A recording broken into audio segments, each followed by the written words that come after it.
Hello, and welcome to On Good Faith, a program sponsored by the Cape Cod Council of Churches. I am Jonathan Onquist, the pastor of First Lutheran Church in West Barnstable, one of the Council's member church bodies, and it is my pleasure to serve as your host for On Good Faith. Our program tries to bring to you, people of Cape Cod, some of the issues, ideas, persons, activities on the Cape that affect us as individuals and as people of faith. Today we're going to be talking about a book, and our guest is Nancy Jane Woodside, the author. And the book is entitled Sea Glass. And then it says, Women Speak from America's Newest Plantations. A paragraph. Sea Glass is a look into the lives of women who reveal through paintings, poetry, and stories the hardships of poverty, domestic violence, prescription addiction, prostitution, and alcohol poisoning, the humiliation and degradation still present for women in America. Homelessness today is no respecter of race, class, or nationality. Homeless people are our neighbors. Homeless people sit next to us in church. Sea Glass tells the stories of homeless women as they work to transition and move forward through grace. Sea Glass women work for minimum wage when they try to find a job. They learn how to survive and thrive despite the rising tide of poverty and violence in this country. Sea Glass looks at how homeless women create, including parenting, with no money for daycare. Sea Glass is about the unbelievable odds women face to survive living through hell. Homelessness for women results not just from poverty, but from childhood domestic violence, which repeats through generations. Sea Glass teaches women how to survive. Sea Glass is about joy, friendship, finishing your education, finding a job, learning to ride a bicycle to work, or learning to cook and eat together as a family. Sea Glass is about the camaraderie of women living in truth, telling their stories, healing, making amends, and creating new lives. Yeah. Sea Glass. A fascinating, very interesting book, and its author is our guest today, Nancy Jane Woodside. Nancy, can you tell us about your book and the women it brings to us? I can.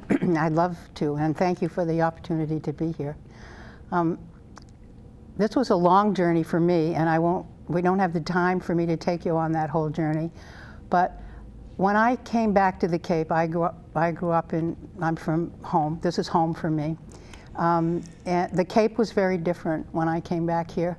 And I was struggling to figure out what I wanted to do and where I wanted to work. And I began to see women on the streets like I had never seen them before.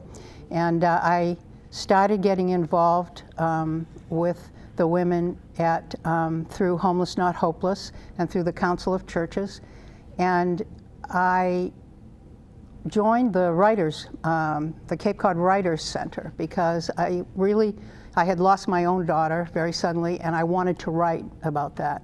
And what happened to me is that we got an assignment at Christmas time last year.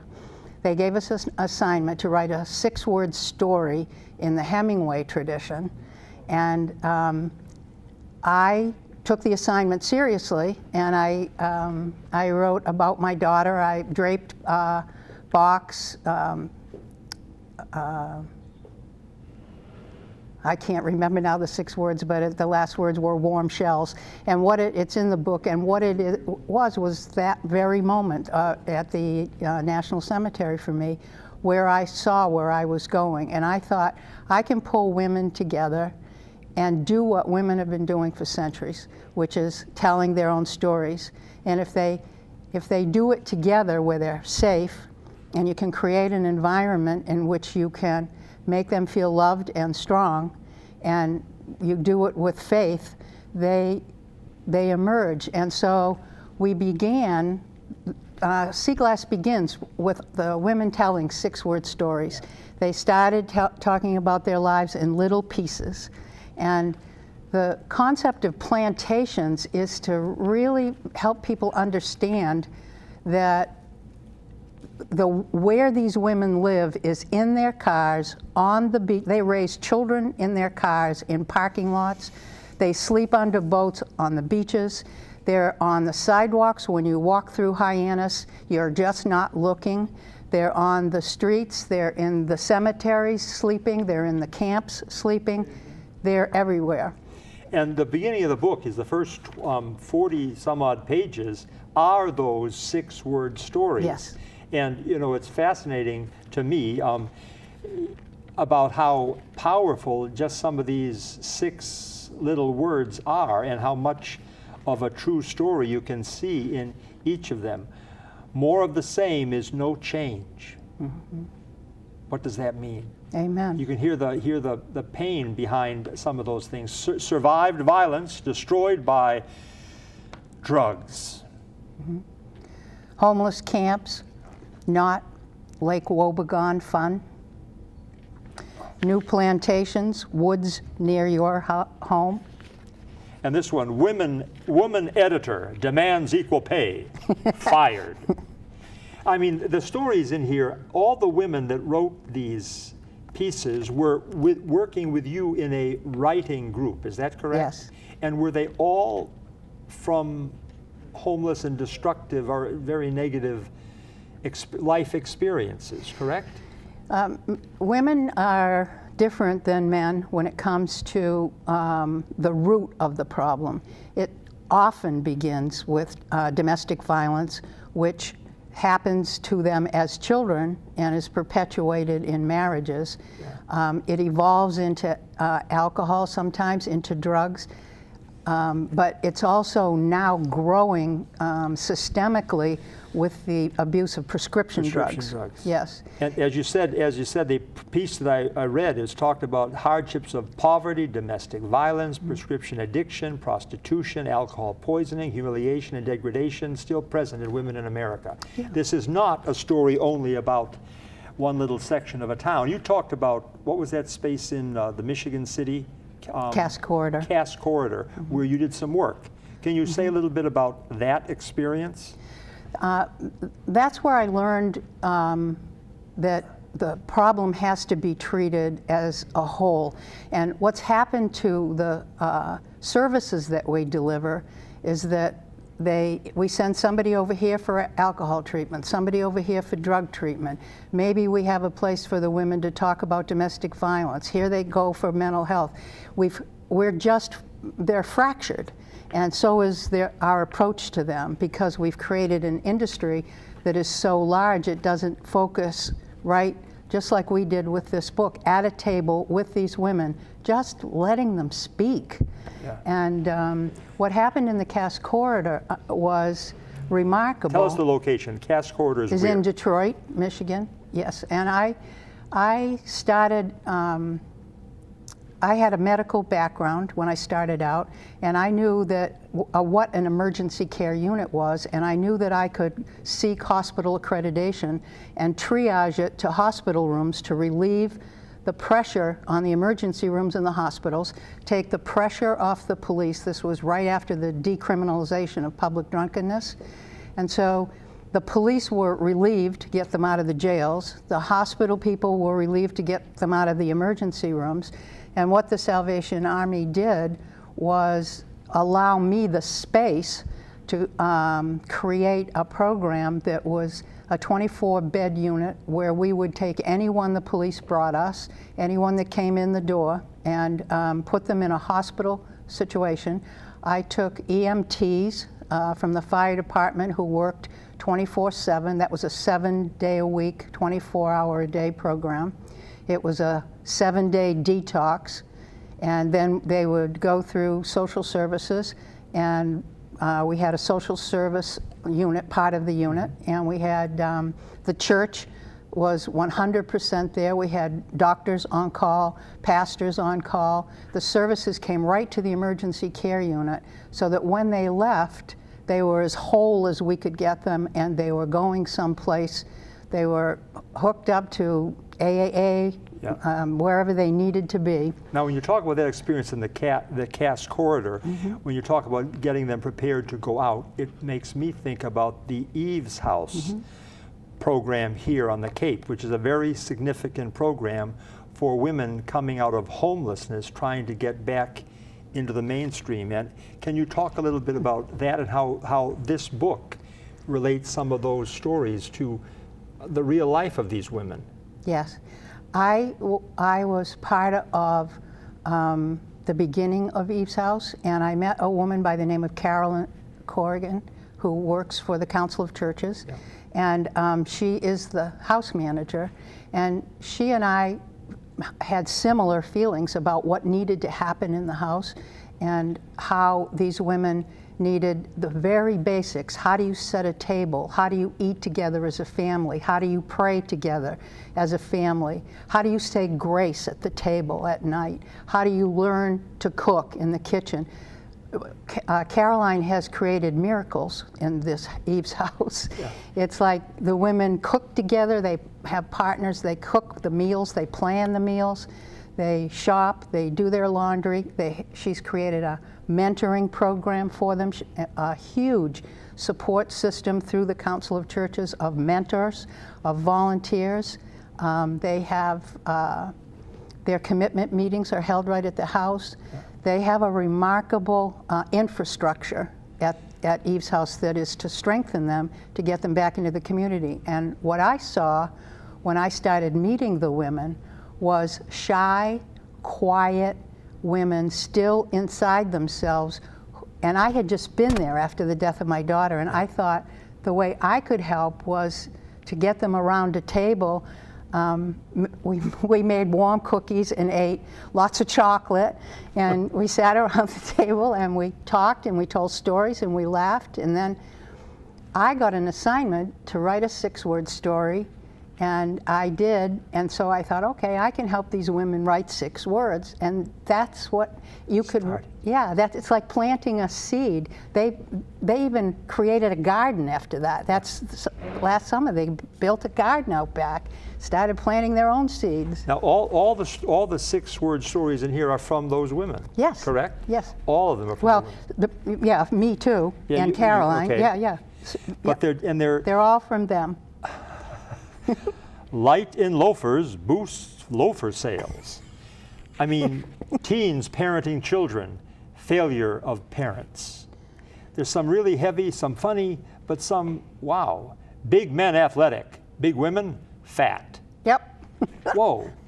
That's how the world looks at people. You know, it very striking, and then but beyond that section, you have the section where you're telling bigger stories. And you call that section transition. Yes. Where does transition, what do you mean by transition as far as the section of this book? You can see the women, through the 6-word story process, the women started getting strength and confidence, and they began to trust the process, and they began to trust me.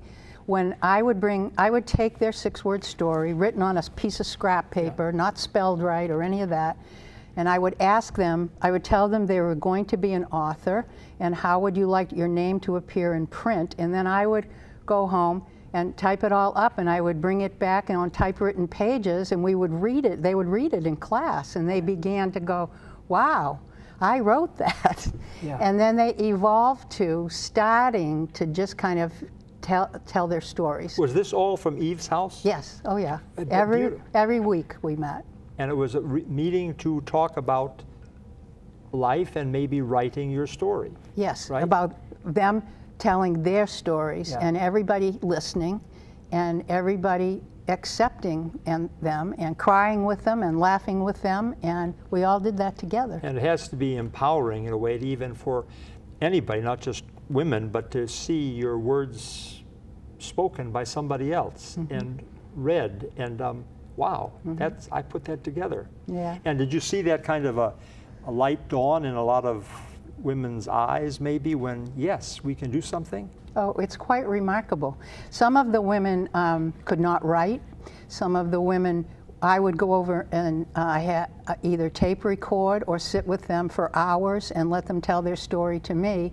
And then I would take my notes home and I would try and put it together. And it's an enormous responsibility. Yeah. And so then you bring it back to them, and I would read it in class, and I could see their faces, like all of a sudden someone was telling their story, Yeah. and they liked it, you know. And They then, liked hearing it too. yeah, and then their name is on it. But And then so- when the next section here, this transition section, there's bigger pieces, bigger Yes. writing. Now, That's the was next that, step. Was that the next step? And this is the same women putting Yep. these things together. Yep. And I looked at a couple of these that were, I thought, quite significant, especially Wishes by Elizabeth Landry.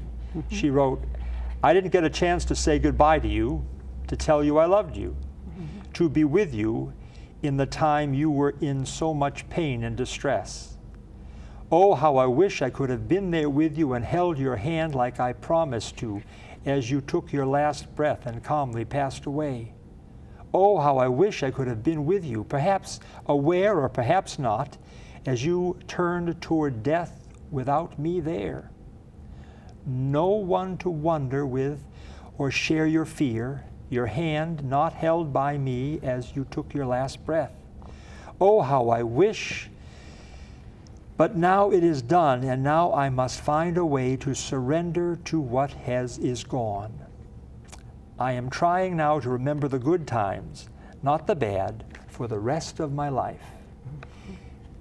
That's emotion-packed stuff written by Elizabeth, and it's not long, but there's so much power there.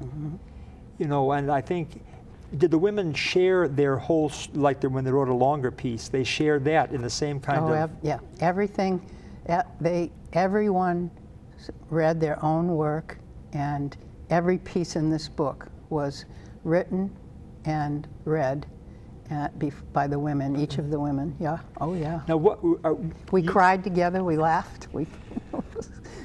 Now, when people, this is in Eve's house, though, right? Yes. And do people, I don't know if the right word is, graduate from Eve's house and get back into the activities of our society here, out of the Eve's house environment? And is that a loss or is that a gain? Both. Yeah. Yeah, I mean, you miss them, but we see them, and a number of the women have moved on with their lives, and are no longer live at Eve's house and are doing very well. I imagine some very positive stories too. There are how many beds? 12 or? I think I'm not positive. I think it's 12 or 14. We had about some of the women would. There was no requirement that not like school where you're required to attend. I mean, you could move into the group, you could move out of it if you wanted to. You could write during the week and come and sit with us. Yeah. A lot of the women work for a living, and so sometimes they wouldn't, they're trying to get back and they're working, so they couldn't sit in the writing group that particular night, but they would come at the end after they'd worked and come in at the end of the meeting and read to what they had written. But your background, Nancy, was it literary? No.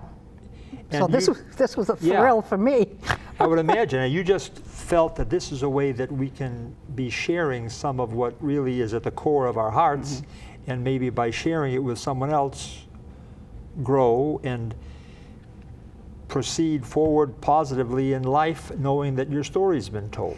Well, let me just give you a little caveat. I learned a huge lesson at the Cape Cod Writers Center Christmas last year when I stood up and read a 6-word story about my daughter's death, and I had no idea that the assignment meant I was supposed to talk about Christmas and Santa Claus.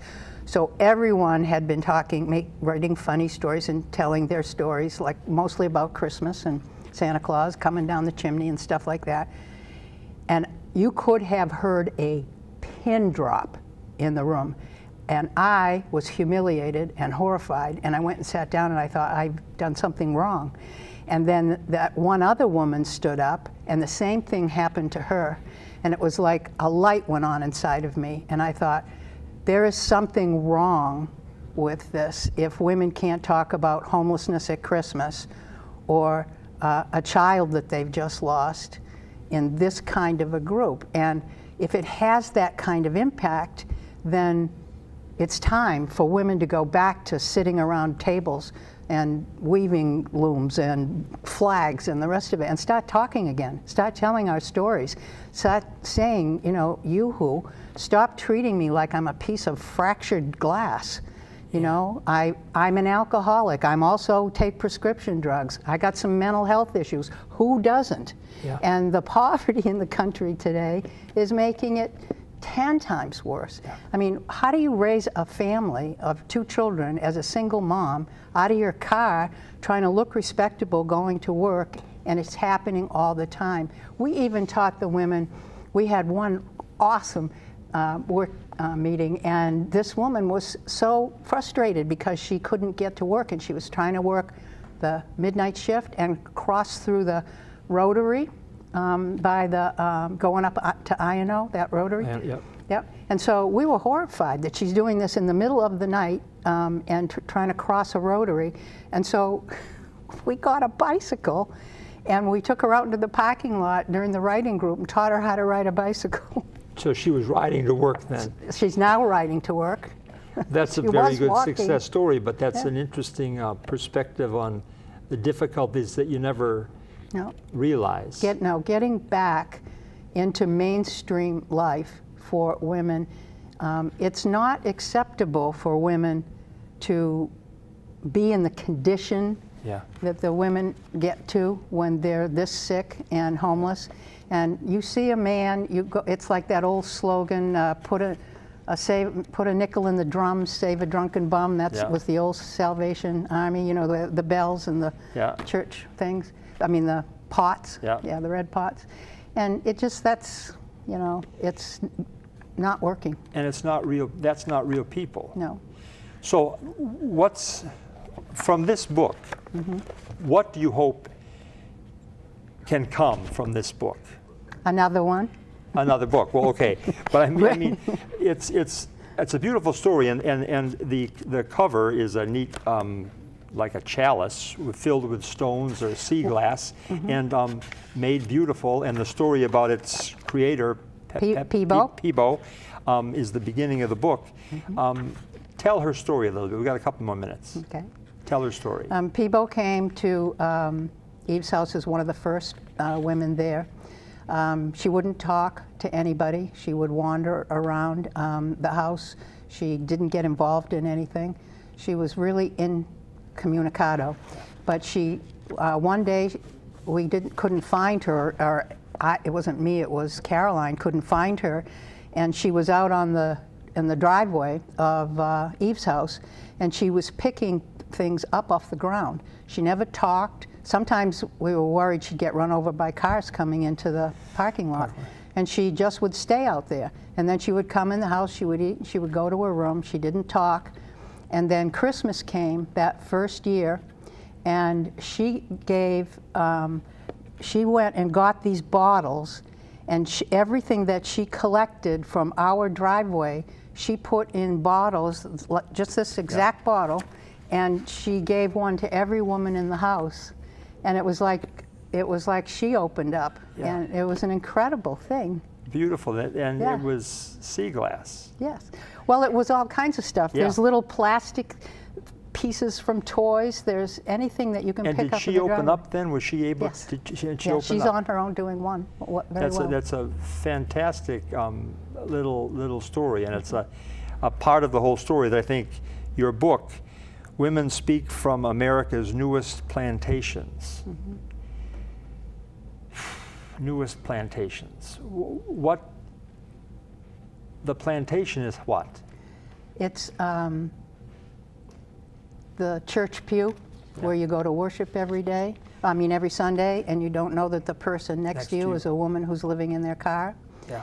It's a camp, a park, a beach that you walk on, a boat that you didn't look under. They're all, it's the park, they're everywhere. Well, the people struggling, and in this case, women struggling, are everywhere, and we need to open our eyes and be aware of it. But I did want to conclude with one little piece here that now it's called My Boy. I'm not trying to get the guys in here, but I thought this was by Donna O. Mm-hmm. My boy sits on the front steps with tears running down his cheeks. He talks of his father, the heartbreak of unrequited love all over his face. He wonders why his father cannot love him the way he yearns for, intuitively knowing he should. I try to comfort him, to tell him his father can change. He looks at me sideways, saying, Mom, people don't change, they just adapt. That's a young boy saying something like that. Mm-hmm. There's such power in that. There's such power in words and such power in the stories we can tell each other. Thank you, Nancy Jane, for introducing us to Sea Glass. And I hope all of you can look at this as a possibility for you to pick up and know that stories tell so much. And we have so many stories to tell. But we of good faith know that the story that empowers us all is a story of that Jew from Nazareth, Jesus, who said to all of us, homeless, helpless, whatever, I love you. That's the message. That's the gift. And that's what we're called to share. Thank you. Hope to see you next week on our show on Good Faith. Peace to you.